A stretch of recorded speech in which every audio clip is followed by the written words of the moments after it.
Welcome to our channel. నేను మీ వెంకట్. ఈరోజు మనతో పాటు డిస్కషన్ చేయడానికి పొలిటికల్ అనలిస్ట్ అప్పసాని రాజేష్ గారు ఉన్నారు. సార్ నమస్తే సార్. నమస్తే. సార్ ఎలా ఉన్నారు సార్? నేను బాగున్నాను. సార్ ఏదైతే కూటమి ప్రభుత్వం సంవత్సరం పాటు కాలం అధికారంలోకి వచ్చి సంవత్సరం పాటు పూర్తి అయిపోయింది. ఈ సందర్భంలో తల్లికి వందనం అనే ఒక అద్భుతమైన పథకాన్ని ప్రారంభించారు.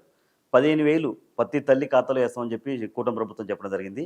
కానీ వైసీపీ వాళ్ళు 13,000 మాత్రమే తల్లుల ఖాతాలు వేసి 2,000 రూపాయలు మాత్రం లోకేష్ గారి అకౌంట్లోకి వెళ్తున్నాయని చెప్పి వైసీపీ వాళ్ళు ఆరోపిస్తున్నారు. దీన్ని ఎలా చూడొచ్చు? ఇప్పుడు ఒకటి వాస్తవం ఏంటి అంటే,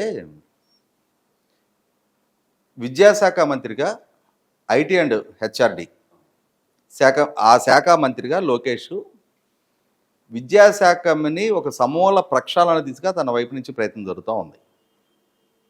ఈ దిశలోనే ఎన్డీఏ కూటమి ఎన్నికలకు ముందు చేసిన వాగ్దానాల్లో భాగంగా తల్లికి వందనం పేరిట ఒక మంచి సంక్షేమ పథకాన్ని మొన్న ప్రకటించారు. నిన్నటి నుంచి నిధులు డిపాజిట్ అవ్వటం మొదలైనవి. మీరు ప్రస్తావించేది వాస్తవం. ఎన్నికలకు ముందు చంద్రబాబు నాయుడు గారు కానీ ఎన్డీఏ కూటమి కానీ చెప్పింది ఏంటి అంటే, ఎంతమంది పిల్లలు ఉంటే అంతమందికి ఒక్కొక్కరికి 15,000 చొప్పున డిపాజిట్ చేస్తామని చెప్పారు. ఈ పథకం కొత్తది కాదు. వాస్తవంగా మాట్లాడుకుంటే 2014-19 మధ్య కాలంలో చంద్రబాబు నాయుడు గారి ప్రభుత్వం మహిళలకి రాష్ట్ర వ్యాప్తంగా ఉన్న 93 లక్షల మంది డ్వాక్రా మహిళలకి 2 విడతలుగా ఒక్కొక్కరికి 10,000 రూపాయలు ఇచ్చారు.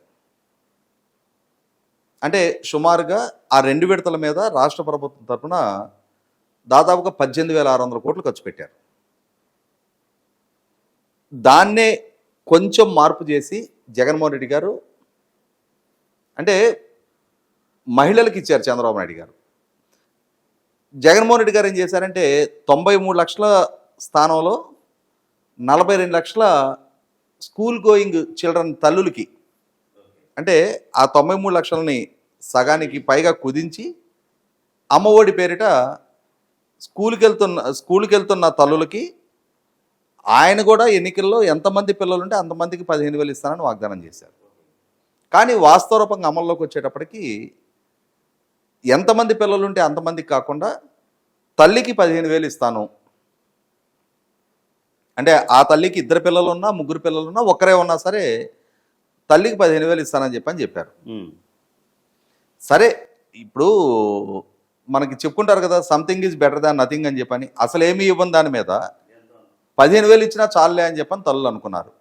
కానీ వాస్తవ రూపంలో ఇంక ఇవ్వబోయేటప్పటికీ స్కూల్ మెయింటెనెన్స్ అలాగే మరుగుదొడ్ల నిర్వహణ కోసం అని చెప్పని 2,000 రూపాయలు కట్ చేసుకొని 13,000 రూపాయలు ఇవ్వటం మొదలుపెట్టారు. అవును. స్కూల్ మెయింటెనెన్స్ అంటే ఈ పిల్లలు చదువుకుంటున్న స్కూలు ప్రాపర్గా మెయింటైన్ అవ్వటం ఆ పిల్లలకే క్షేమకరం కాబట్టి, ఆ పిల్లలు వినియోగించుకుంటున్న టాయిలెట్స్ మెయింటైన్ చేయాల్సిన అవసరం కూడా ఉంది కాబట్టి పెద్దగా అది ఆక్షేపణ కాకపోతే రాజకీయంగా విమర్శించే వాళ్ళు మీరు 15,000 ఇస్తానన్నారు, 13,000 ఇస్తున్నారని చెప్పని ఆ రోజు జగన్మోహన్ రెడ్డి గారి ప్రభుత్వాన్ని కూడా విమర్శించింది వాస్తవమే. ఆ విమర్శను దృష్టిలో పెట్టుకుని ఇప్పుడు వైసీపీ పార్టీ కూడా సేమ్ ఇప్పటి ఈ ప్రభుత్వం కూడా ఏం చేస్తుంది, 15,000లో 2,000 రూపాయలు ఈ నిర్వహణ ఖర్చుల నిమిత్తం మినహాయించి 13,000 ఇస్తున్నారు. అయితే వైసీపీ ఏం చేస్తుందంటే, ఆ రోజు జగన్మోహన్ రెడ్డి గారు 2,000 రూపాయలు కొట్టేశారని చెప్పని ప్రతిపక్షాలు ఆరోపించాల. కానీ వైసీపీ ఒక అడుగు ముందుకేసి 2,000 రూపాయలు లోకేష్ గారి జేబుల్లోకి వెళ్తున్నాయి అని చెప్పని ఆక్షేపిస్తూ ఉన్నారు.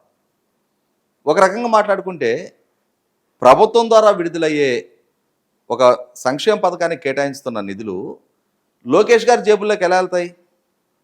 ఇప్పుడు స్కూల్ మెయింటెనెన్స్ కోసం స్కూల్ మెయింటెనెన్స్ రెస్పాన్సిబిలిటీ ఎవరిది? ఆ జిల్లా మొత్తానికి సంబంధించి కలెక్టర్ గారు చూసుకుంటారు. కలెక్టర్ గారు ఆ కన్సర్న్డ్ ఎండిఓలకి ఎంఈఓలకి కలెక్టర్ గారి దగ్గర నుంచి వస్తాయి. ఎంఈఓల దగ్గర నుంచి హెచ్ఎంకి వెళ్తాయి. హెచ్ఎం ఆ స్కూల్ నిర్వహణ బాధ్యతలు చూస్తారు. ఇప్పుడు ఆ మరుగుదొడ్ల నిర్వహణ కోసం ఎవరిని అపాయింట్ చేసుకుంటారు, వాళ్ళకి నెలకు ఒక 6,000 7,000 జీతం ఇవ్వాల్సి ఉంటుంది. స్కూళ్ళ దగ్గర ఆ జీతం భరించగలిగే అంతటి కార్పస్ ఫండ్ ఉండదు. కాబట్టి దానికోసం అని చెప్పని ఆ స్కూల్లో ఒక 100 మంది పిల్లలు ఉంటే ఆ 100 మంది దగ్గర నుంచి 2 లక్షల రూపాయలు కలెక్ట్ అవుతాయి. ఆ 2 లక్షల రూపాయల్లో 1 లక్ష రూపాయలు స్కూల్ మెయింటెనెన్స్ కోసం, 1 లక్ష రూపాయలు అంటే ఏదైనా ఎలక్ట్రిసిటీ రిపేర్లు, ఫర్నిచర్ రిపేర్లు, బిల్డింగ్ ఏదైనా రిపేర్లు ఇటువంటి ఏదైనా వచ్చినప్పుడు అప్పటికప్పుడు టీచర్లు వాళ్ళ జీతాల నుంచి అయితే పెట్టుకోలేరు కదా. అవును. కాబట్టి ఏంటంటే ఆ నిమిత్తం కొంత అమౌంట్ కేటాయించి పెట్టుకుంటా ఉన్నారు. ₹1,00,000 నెలకు ఒక 6,000 అనుకుందాం.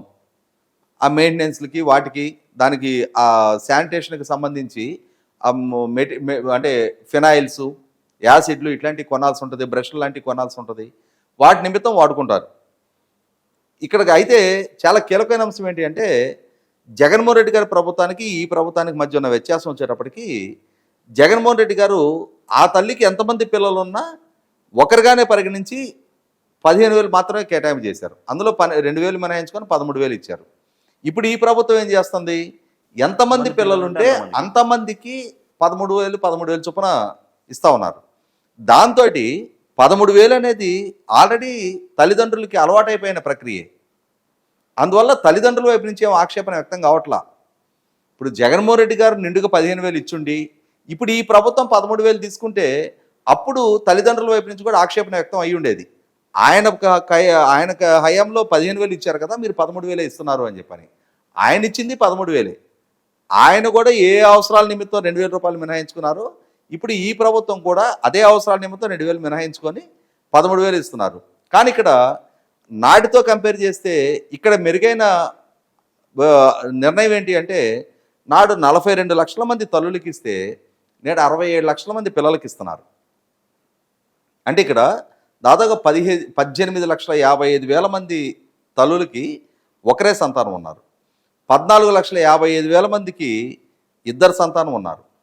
సుమారుగా 2,10,000 మందికి ముగ్గురు సంతానం ఉన్నారు. సుమారుగా 20,000 మందికి నలుగురు సంతానం ఉన్నారు. ఇంకా కొంతమందికి అంటే కొంచెం నెంబర్ తక్కువగా 5, 6 సంతానం ఉన్న తల్లులు కూడా ఉన్నారు. ఇవాళ స్కూల్ ఏజ్ గ్రూప్లో ఉన్న ఎంతమంది పిల్లలు ఉంటే 5 ఉన్నా 6 ఉన్నా కూడా అంతమందికి ఇవాళ ఈ పథకం వర్తింపబడతా ఉంది. అందువల్ల తల్లిదండ్రుల వైపు నుంచి చాలా స్వాగతిస్తున్నారు. ఒకవేళ ప్రతిపక్షంగా ప్రభుత్వాన్ని విమర్శించాలి కాబట్టి ఎంత మంచి చేసినా దాంట్లో కూడా ఏదో ఒక రంధ్రాన్వేషణ చేసి మనం చెప్తుంటారు కదా కోడిగుడ్డు మీద ఏకలు బేకటం అని చెప్పని. రాజకీయంగా వాళ్ళని సమర్థించలేరు, వాళ్ళని అభినందించలేరు కాబట్టి తప్పనిసరిగా ఏదో ఒకటి వంక పెట్టాలి కాబట్టి అని చెప్పని ఈ విధంగా లోకేష్ గారికి ఆపాదించి ఇక్కడ అంటే వైసీపీకి బూమరాంగ్ అవుతున్న ఆరోపణలు ఇవే. ఇవాళ మీరు 15,000 ఇస్తానన్నారు, 15,000 ఇవ్వట్లేదని ఆరోపణ చేయటం వేరు. కానీ లోకేష్ గారి అకౌంట్కి వెళ్తున్నాయి అని చెప్పని ఆ కొసమెరుపు ఆ విధమైన వ్యాఖ్య చేయటం వల్ల ఇవాళ లోకేష్ గారు న్యాయ పోరాటం చేస్తాను, నేను మర్యాదగా మీకు మీరుగా విత్డ్రా చేసుకుంటే సరే, లేదు నా అకౌంట్కి వచ్చినట్టుగా ప్రూవ్ చేయండి, ప్రూవ్ చేయలేని పక్షంలో నేను న్యాయ పోరాటం చేస్తా అన్నారు. 100% వైసీపీ పార్టీ వాళ్ళ అఫీషియల్ హ్యాండిల్ ద్వారా ఆ కామెంట్ చేసినప్పుడు ఆ పార్టీ అధినేతకున్న జగన్మోహన్ రెడ్డి గారు ఇబ్బంది పడతారు. ఎందుకంటే ఈ విధమైన ఫేక్ ప్రచారాలు చేయించడం ద్వారా రేపటి రోజున న్యాయ పోరాటానికి సిద్ధం కావటమే కాదు, అవసరమైతే ఎలక్షన్ కమిషన్ దగ్గరికి రిప్రజెంట్ చేసి పీపుల్స్ రిప్రజెంటేషన్ యాక్ట్ ద్వారా రిజిస్టర్ అయిన ఒక రాజకీయ పార్టీ ఈ విధంగా ఫేక్ ప్రచారాలతో ప్రత్యర్థుల మీద ఫేక్ ప్రాపగాండా ద్వారా వ్యక్తిత్వానికి పాల్పడుతున్నారు అని చెప్పని కనుక ఫిర్యాదు చేసినప్పుడు అవసరమైతే ఆ పార్టీని నాయకత్వాన్ని కూడా ప్రశ్నించడానికి ఆస్కారం ఉంటుంది, జవాబుదారీ ఫిక్స్ చేయడానికి ఆస్కారం ఉంటుంది. ఇది 100% ఆక్షేపణీయమైన అంశం. ఎందుకంటే ఇక్కడ గమనించుకోవాల్సింది ప్రభుత్వ చిత్తశుద్ధి, మంత్రిగా లోకేష్ గారి చిత్తశుద్ధి ఈ ఒక్క అంశంలోనే వ్యక్తం కావటంలా. ఓవరాల్గా అసలు ఆ శాఖను ఎలా నిర్వహిస్తూ ఉన్నారు, స్కూల్ ఎడ్యుకేషన్ని ఎలా పరిగణలోకి తీసుకుంటున్నారు, వీటిని గమనించినప్పుడు మనకి ఈ మంత్రిగా లోకేష్ గారు పదవి బాధ్యతలు చేపట్టి గత సంవత్సరం అంతా అధ్యయనము, నిర్ణయాలు తీసుకోవటము వీటి వరకు పరిమితమైంది. ఈ సంవత్సరం వచ్చేటప్పటికి ప్రాపర్గా ఎగ్జిక్యూట్ చేయడానికి కూడా, ఎందుకంటే గత సంవత్సరం వచ్చేటప్పటికి యూనిఫామ్స్, కిట్స్ ఇవన్నీ కూడా జగన్మోహన్ రెడ్డి గారి పాలనా హయాంలో ఆయన ద్వారా కొనుగోలు చేయబడ్డాయి.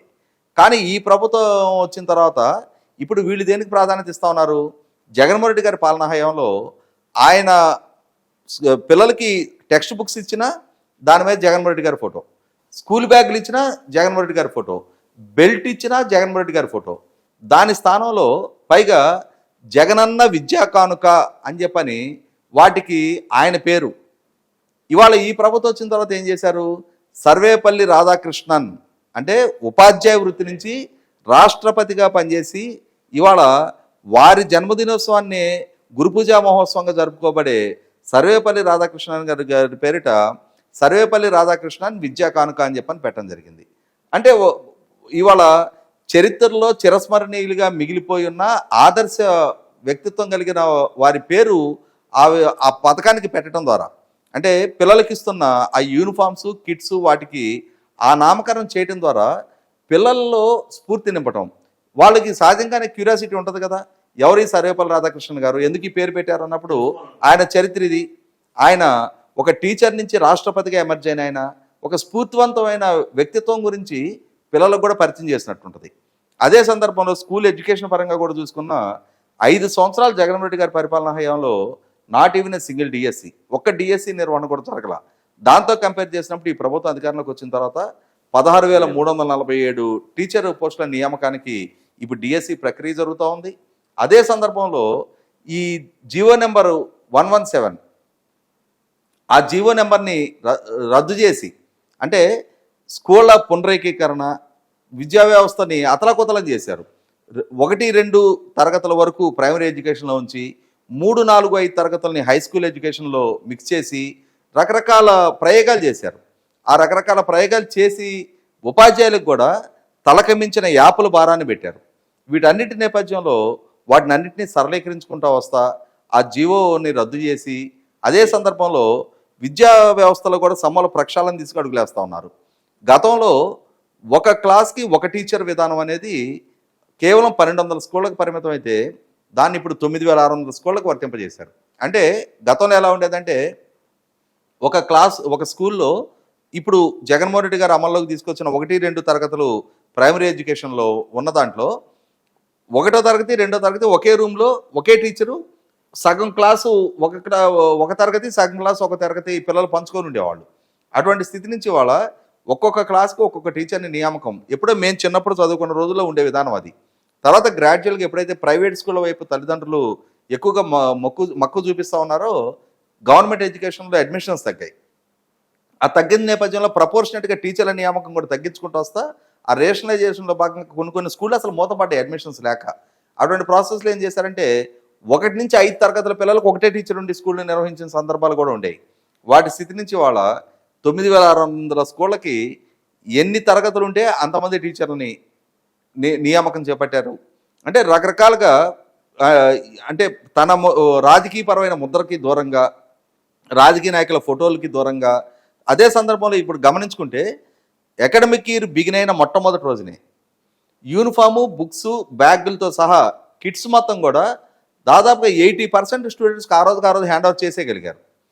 బహుశా నేను అనుకోవటం రాష్ట్ర చరిత్రలో అకాడమిక్ ఇయర్ బిగిన్ అయిన రోజే ఆ కిట్లు, ఇక్కడ ఈ కిట్లు వ్యవహారం కూడా చెప్పుకోవాలి.